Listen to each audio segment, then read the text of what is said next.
नमस्कार मित्रों, उत्तराखंड मुक्त विश्वविद्यालय के सामुदायिक रेडियो हेलो हल्द्वानी में आपका बहुत स्वागत है। 91.2 मेगाहर्ट्ज की रेडियो तरंगों पर आप इसे सुन पा रहे हैं।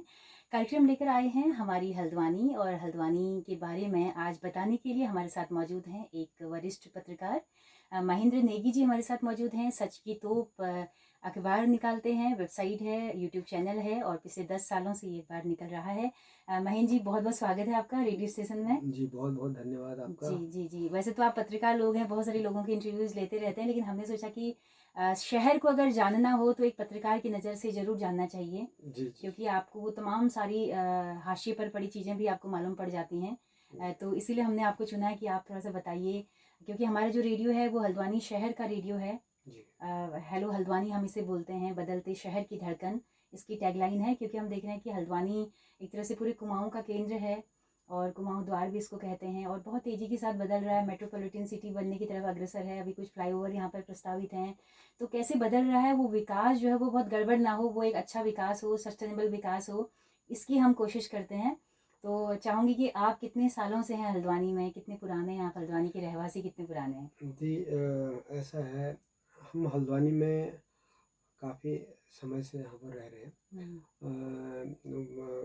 2006 से हम यहाँ पर दैनिक जागरण में कार्यरत थे। अच्छा। उसके बाद जो है हमने उसके बाद हमने उत्तर उजाला, उसके बाद उत्तरांचल दर्पण, उसके बाद फिर दोबारा से दैनिक जागरण में फिर आए, और उसमें हमने कई शहरों में पत्रकारिता की है। नैनीताल में की हमने, रामनगर में की है हमने, और उसके अलावा रुद्रपुर में की है।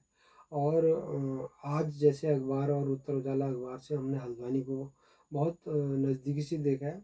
उसके अलावा हमने पिछले 10 सालों से जब हमने दैनिक जागरण छोड़ा तो हमने अपना शुरू किया कि स्वावलंबन होना चाहिए।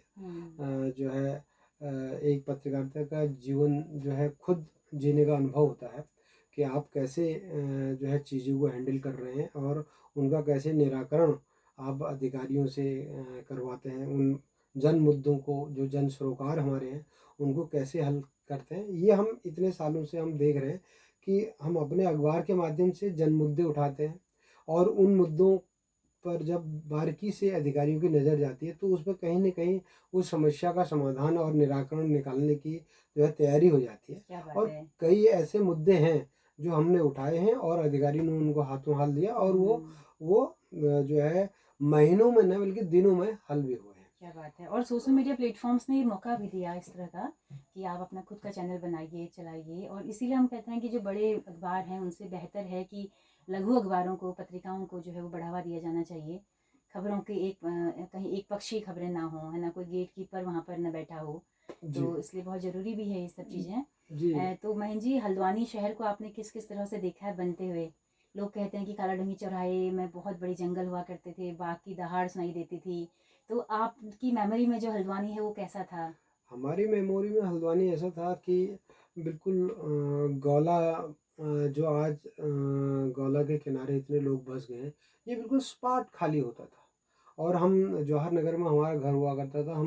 हम दिल्ली जाते थे तो हमारा एक पड़ाव होता था यहाँ पर। हम पहाड़ से आए और उसके बाद हम जो है हल्द्वानी रुके, फिर शाम को हम यहाँ से फिर फरीदाबाद, दिल्ली के लिए हम जाते थे। तो हम देखते थे गौला बिल्कुल सपाट खुली, कोई झुग्गी नहीं, कोई झोपड़ी नहीं, कोई कुछ नहीं। आज वहाँ पर जो है ना स्लम बस्ती बन गई, जो कि वहाँ का पर्यावरण बिगड़ रहा है, नदी का स्वरूप बिगड़ रहा है, नदी में जो है काफ़ी गंदगी जा रही है। और वही हाल जो है हल्द्वानी का है। कालाडूंगी चौराहा है, कालाडूंगी चौराहे पे बमुश्किल यहाँ से उस समय 1 2 4 ऑटो, तांगा या रिक्शा इस टाइप के चलते थे। और जो ये कमला वाजा वाली रोड है, ये सिंगल रोड होती थी, सीमेंट की सड़क होती थी। अच्छा। तो सीमेंट की सड़क में जो है दिन के समय तक तो तांगे वांगे आ जाते थे, रिक्शे विक्शे आ जाते थे। और रिक्शा वाला भी ये कह देता था कि भैया जो है कुसुम खेड़ा चौराहे से नीचे नहीं जाऊंगा। वो उसका कारण ये होता था कि वहाँ पर जो है लोग जो है, कोई एक अकेला आता था, कई बार वहाँ पर लूटपाट लूटपाट लूटपाट लूटपाट होती हो थी। जाती थी। तो आज जो है हल्द्वानी हम देख रहे हैं कि यहाँ से लेके कालाडूंगी मिल गया है, और बिल्कुल कहीं पर कोई नहीं।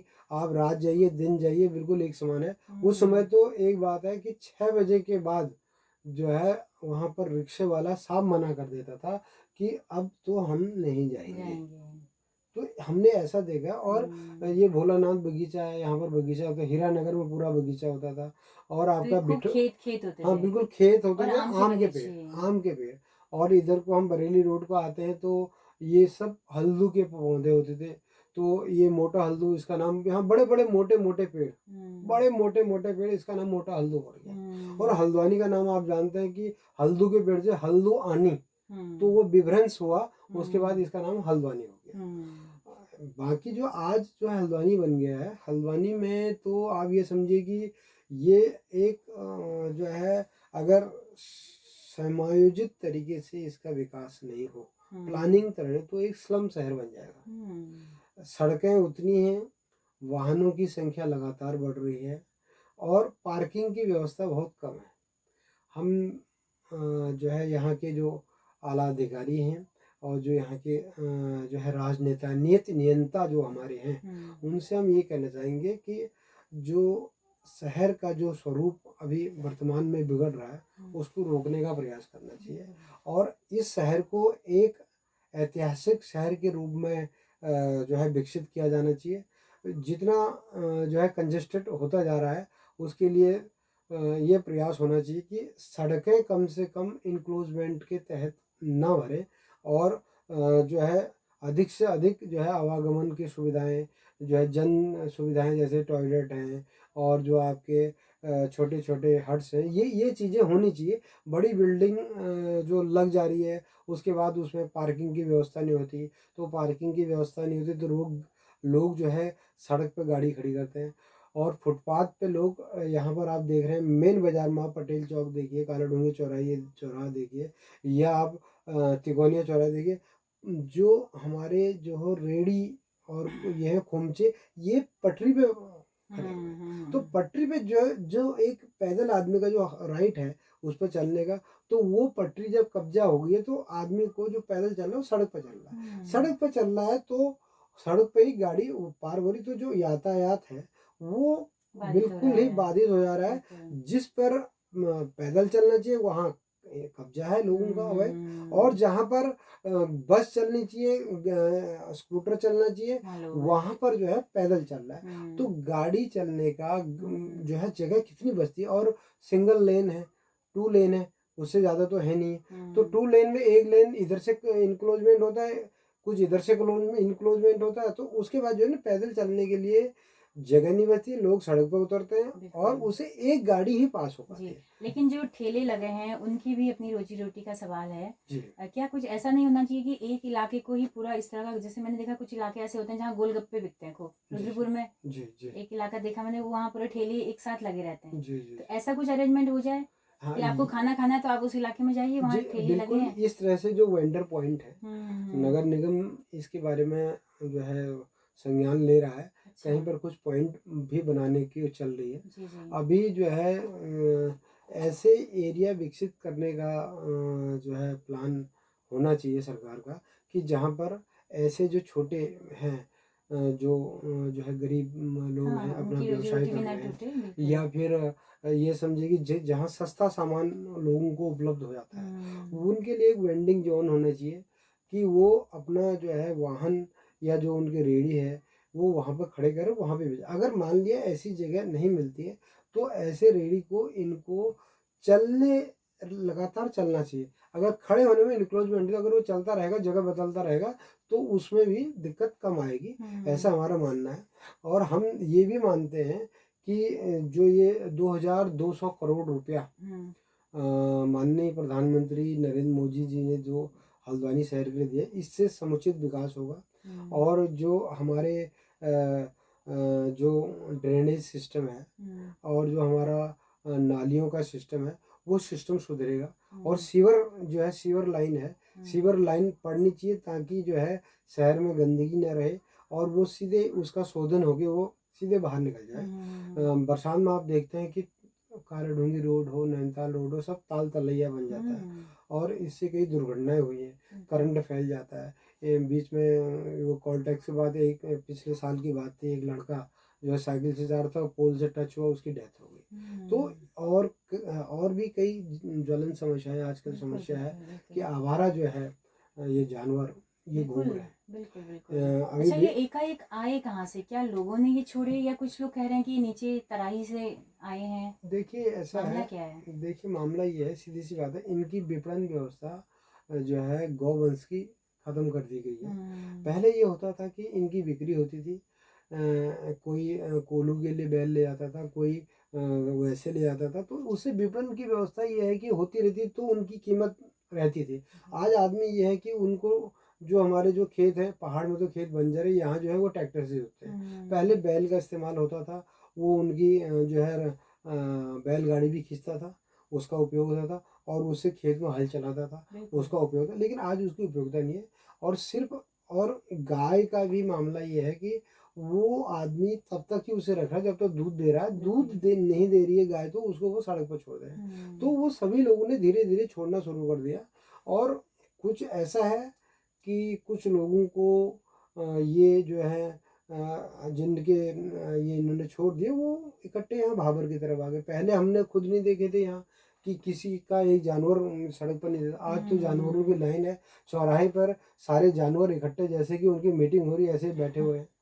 तो अभी सुनने में आ रहा था कि गोलापार में कहीं पर या हल्दीचौड़ नहीं, में इनका कोई इनका एक हल्दू सेंट्रल होम चौक बनाया गया है। अभी हम डीएम साहब के सामने जी, हमने प्रश्न रखा था। जी, जी, तो जी। प्रश्न रखने में ये हुआ था कि उन्होंने कहा कि हल्दू चौड़ में हम एक इनके लिए एक गौशाला का निर्माण कर रहे बनाएँगे। हैं। हुँ, तो गौशाला का निर्माण हो रहा है, तो अब आखिर गौशाला में कितने आएंगे, हुँ, कितनी बड़ी गौशाला में हो, और फिर उनके लिए भोजन पानी, अगर आप गौशाला में बंद करो तो उनके लिए भोजन हुँ। पानी और उनकी साफ सफाई भी का बिल्कुल, व्यवस्था करना। तो बिल्कुल। प्रशासन कितना करता है, एक बार शुरू कर देता है, उसके बाद फिर उसकी तरफ ध्यान नहीं दिया जाता। लेकिन हुँ। हम एक सुझाव देना चाहते हैं प्रशासन को। जी, हमने बिल्कुल। पहले भी कहा है कि वन विभाग की मदद से जो हमारा कार्बेट नेशनल पार्क है, यहाँ पर ये जो हमारे आवारा जानवर हैं इनको छोड़ना चाहिए, पार्क के अंदर छोड़ना चाहिए। पार्क के अंदर क्या होगा कि उनके चारे और पानी की व्यवस्था स्वयं हो जाएगी। हुँ, जंगल है, वहाँ घास है, वहाँ पर जो है नदी है बिल्कुल। और नाले हैं। हालाँकि बाघ के हमले का शिकार भी नहीं, बनेंगे। बाल बाघ के हमले का शिकार मैडम ऐसा है, वही होता है जो जीर्ण शीर्ण हो जाता है। हुँ। जो बाघ या ये तो एक प्रक्रिया है, सही बात है कि बड़े को सिस्टम छोटे, छोटे है। को बड़े, ये तो सिस्टम है। अगर मान लिया हुँ। आदमी अगर जी, यह आदमी अगर इस दुनिया से उसका ये भगवान ने बना रखा है मोक्ष का, अगर उसे नहीं जाता तो वो आज यहाँ पड़ा बिल्कुल। रहता, सड़ा रहता। बिल्कुल, तो बिल्कुल। एक समय है, वो तो बाघ का जीवन, या उसके बिल्कुल। बाघ को भी दूसरा जानवर परेशान लेकिन करता अगर है। गौशाला में इतने नहीं डाले जाते हैं तो फिर सड़कों में अगर ये रहेंगे तो संकट तो है ही। संकट आए बहुत दिन है। कोई स्कूटी वाले को गिरा दे रहे इसका हैं, इसका सबसे बड़ा कभी उपाय रात है में कि आँख नहीं दिखता है तो वो टक्कर उनको जी भी जी चोट लगती जी है। जी जी, तो एक बड़ा संकट लेकर उभर रहे हैं। बड़ा संकट है। और ये सबसे बढ़िया इसका विकल्प जो है कार्बेट हुँ। नेशनल पार्क है। वहाँ हुँ, पर हुँ, उनके लिए हुँ। कम से कम चारे और पानी की या व्यवस्था, नंदौर सेंचुरी में आप मान नंदौर कहीं लीजिए, भी जो जो कहीं भी। जो जो जंगल का है, बिल्कुल, वहाँ बिल्कुल। ऐसा है उनके लिए भोजन मिल जाए। और ये तो चक्र है, जीवन हुँ, मरण तो ये चक्र है। जो कमजोर होगा उसे बड़ा हमेशा हुँ, निगलता है, और जो हुँ। छोटा होगा उसे होता, और उसमें जिसके पास बल होगा, ताकत होगा, वो अपना जान बचाता बिल्कुल, है। ये बिल्कुल। ये है। लेकिन अगर आज आप बाघ की बात करें, बाघ तो आजकल आबादी में आके मार जा रहा है, हुँ, कुत्तों को हुँ। मार जा रहा है, बल्कि राह चलते लोगों पे अटैक कर रहा है। उसमें उसमें बिल्कुल, क्या है, वो तो बिल्कुल। जंगल है, वो तो स्वच्छंद है। बिल्कुल, बिल्कुल। अच्छा, आप लोग लगातार फ़ील्ड में रहते हैं, लगातार रूबरू रहते हैं खबरों से। हल्द्वानी शहर को सजाने-सँवारने की क्या कोशिशें हो रही हैं? हमारी नई जिलाधिकारी महोदया आई हैं, काफ़ी कुछ अतिक्रमण हटाने का अभियान उन्होंने लिया हुआ है। तो हल्द्वानी के सौंदर्यीकरण की क्या-क्या योजनाएँ चल रही हैं अभी इस वक़्त? देखिए, हल्द्वानी में जो हमारे नवागत नई जिलाधिकारी हैं, हुँ, उनके काफ़ी अच्छे प्रयास हैं, और वो एक एक मामले को देख रही हैं, चाहे अतिक्रमण का मामला हो, चाहे वो कहीं पर जो है ऐसे मामले हैं, दुराचार के मामले हैं या दूसरे मामले हैं, वो उनको ले रही है। हुँ, थर्सडे को वो पत्रकारों के साथ वार्ता करती है, हुँ, तो उस दिन जो है उनके सुझाव और उनके द्वारा किए गए कार्यों की जानकारी पूरी मिलती है। हुँ, तो जिलाधिकारी महोदय के साथ में हमारी सिटी मजिस्ट्रेट ऋचा सिंह का जिक्र भी जरूर करना हुँ, चाहूँगा। ऋचा सिंह जो है बहुत बढ़िया उम्दा तरीके से काम कर रही हैं, और जिस ढंग से वो हर चीज़ को फॉलो करती हैं और उसका निराकरण कराती हैं, वो अद्वितीय है। जी। और बल्कि जिलाधिकारी ने तो खुद कहा कि आधा प्रशासन काम कर रहा है और आधा जो है ऋचा सिंह कर रही है। ओह! क्या बात तो है। निश्चित रूप से जो है क्या बात उनका है। सराहनीय। भाई हम तो ये कहते हैं जो काम कर रहा है उसकी प्रशंसा सराहना होनी होनी ही चाहिए, चाहिए बिल्कुल डेफ़िनेटली। होनी चाहिए। तब जो काम कर रहा है वो जी, उन्हें जी। उनको अच्छा, ये हल्द्वानी में अभी फ्लाईओवर भी प्रस्तावित हैं? फ्लाईओवर प्रस्तावित हैं और हुँ। फ्लाईओवर के लिए जो प्राइमरी जो डिजाइनिंग है वो 2 डिजाइनिंग आई है। हुँ। 2 डिजाइनिंग में से एक डिजाइन सेलेक्ट होगा। अब ये है कि ये कितना जो है पैसा इसके लिए मिल पाता है, कितना उन्मुक्त होता है और कैसे ये होता है। फ्लाईओवर होना ज़रूरी है क्योंकि जो बाहर जाने वाली भीड़ है, जो हुँ। बाहर जाने वाले वाहन हैं, उससे कम से कम ये होगा कि सीधे फ्लाईओवर से निकलेंगे और क्षेत्रीय जो स्थानीय लोग हैं उनको बिल्कुल। दिक्कत नहीं बिल्कुल, होगी। ऐसा बिल्कुल। है और फ्लाईओवर बहुत नितांत आवश्यक तो बने ये हैं। कालाडूंगी चौराहे पर एक और दूसरा? देखिए एक जो उसमें प्रस्ताव आया था वो आपके जो है जेल रोड चौराहे से हुँ। कालाढूंगी चौराहे से सीधे आपके तिकोनिया तक जाएगा। और दूसरा उसमें एक और वो था वो सीधे वहाँ से एक हिस्सा कालाढूंगी चौराहे से उड़ते हुए सीधे मंगल पड़ाव से आगे जाके बरेली रोड पे गिरेगा। ओके। तो उससे क्या है कि दोनों तरफ से जो है हुँ। पासिंग हो जाएगी। हो जाएगी, बिल्कुल, तो बिल्कुल। अब ये प्रोजेक्ट है, अभी वो जो गुड़गांव की कंपनी थी, जी। उस कंपनी ने इसका जो है पूरा प्रोजेक्ट जो है लोक निर्माण विभाग को दिया था। हुँ। अब उसमें प्रशासन में उसकी जो है समीक्षा हो रही है। जी, अब जी। वो धन की बात है, जैसे अभी हमारा जमरानी बांध हुआ है बिल्कुल, मैं उसी पे आ रही थी कि हमारा जी, पूरा हल्द्वानी शहर में जिस तरह से दबाव आबादी का पड़ रहा है, लगातार हर गाँव का कोई न कोई व्यक्ति यहाँ पर अपना घर बना चुका है जी, या फिर प्लॉट ले चुका है। जी। तो आने वाले संकट, अभी इतना संकट हो रहा है तो कैसे, एक अभी बड़ी खबर, खुशखबरी है कि जमरानी बाँध को स्वीकृति मिल चुकी है, तो कैसे देख रहे हैं आप इसको? ये पेयजल बहुत आपूर्ति के एंगल से? देखिए ये बहुत पुरानी माँग थी हुँ। और ये पुरानी माँग को कई वर्ष हो गए। जो उस दौरान इसके लिए नहरें बनी वो नहरें आप देख रहे हैं। हुँ। अभी भी वो नहरें जैसी की तैसी हैं, बहुत हुँ। बढ़िया है। लेकिन जो है इसको देर लगी तो उससे उसका खामियाजा हमारे भाबर के लोगों को भुगतना हुँ। पड़ा है। हुँ। पेयजल के लिए दिक्कत हुई है और आज की तारीख में जो जमरानी को कैबिनेट ने केंद्रीय कैबिनेट ने जो स्वीकृति दी वो काबिले तारीफ़ है। हुँ। और ये स्वीकृति तो बहुत पहले हो जानी चाहिए थी, लेकिन फिर भी अंतोगत्वा ये आज हुई है। तो निश्चित रूप से आने वाले 5-10 साल में हुँ, हुँ। ये जो है डैम तैयार होगा और हमारा जो यहाँ का भाबर की जो पेयजल की दिक्कत है, सिंचाई की दिक्कत है हुँ। और जो हमारे जो जल स्रोत हैं, वो हुँ। निश्चित रूप से दोबारा रिचार्ज होंगे और पानी की कमी नहीं रहेगी। और एक हल्द्वानी का एक पानी के लिहाज से एक बहुत सुंदर भविष्य होगा। हल्द्वानी में हर तरह का आदमी बसना चाहता है, चाहे वो पर्वतीय क्षेत्र से आता हो, चाहे वो मैदानी क्षेत्र से हुँ, आता हुँ, है। बिल्कुल। मैदानी क्षेत्र का आदमी एक बार हल्द्वानी में आ जाता है तो हल्द्वानी से जाता नहीं है, हुँ। क्योंकि वो यहाँ के आबो हवा और यहाँ का जो संस्कृत है, हमारा जो शांतिप्रिय क्षेत्र है, उसको बहुत पसंद करता है। बाकी आप यूपी में देख लीजिए, हर दूसरे दिन वहाँ गुंडई होती है, हर हुँ। दूसरे दिन वहाँ पर जो है घटनाएं घटती हैं और मौसम इतना गर्म होता है कि आदमी के लिए ठंडियों में कोहरा होता है, गर्मियों में हुँ। जो है बहुत गर्म होता है। हुँ। लेकिन यहाँ का मौसम बहुत ही अनुकूल है। हुँ। वो एक लिमिट टेम्परेचर तक गर्म होता है, उसके बाद फिर यहाँ पर नॉर्मल हो जाता है और आबो हवा बहुत ठंडी है, चारों तरफ जंगल है। बिल्कुल। तो इसलिए हल्द्वानी तो अपने आप में एक बहुत बढ़िया, देहरादून के बाद हल्द्वानी का नंबर उत्तराखंड के बेहतर महानगरों में आता है। और हल्द्वानी को संवारने में हमारे नगर निगम के मेयर डॉक्टर जोगिंदर पाल सिंह रौतेला, हमारे विधायक सुमित हरदेस और यहाँ की जो है हमारे इंदिरा हृदयेश का नाम नहीं लेंगे तो मुझे लग रहा है अधूरा रहेगा। इंदिरा हृदयेश तो यहाँ की हाँ, विकास की हाँ। देवी है। हुँ। इंदिरा हृदय विकास की देवी, हमने उन्हें अपनी आंखों से देखा। जो आज जो विकास है, स्टेडियम है, जो हुँ। हमारा जो है आईएसबीटी बन रहा था और जो जू बन रहा था, हुँ। उसके अलावा कई ऐसी जो ये सड़कें जो हम देख रहे हैं ये इंदिरा जी की है। हम हुँ। इंदिरा जी का जो उनका जो विकास का जो वो है उसको कभी नहीं भूल सकते। हुँ, हुँ, और हुँ। आज इंदिरा जी को याद इसलिए कर रहे हैं लोग कि आज उस ढंग से विकास, उस तेजी से विकास नहीं हो रहा है हुँ। कि जैसे मैडम के समय में उन्होंने किया। वो एक शिक्षिका थी, एक संरक्षिका थी। हुँ। इस शहर को उन्होंने एक संरक्षिका के तौर पर विकसित किया। क्या बात और है। हल्द्वानी में जो कालाढूंगी रोड का डेवलपमेंट है या बरेली रोड का, या गोला पार का डेवलपमेंट, उनकी एक थिंकिंग थी, सोच थी।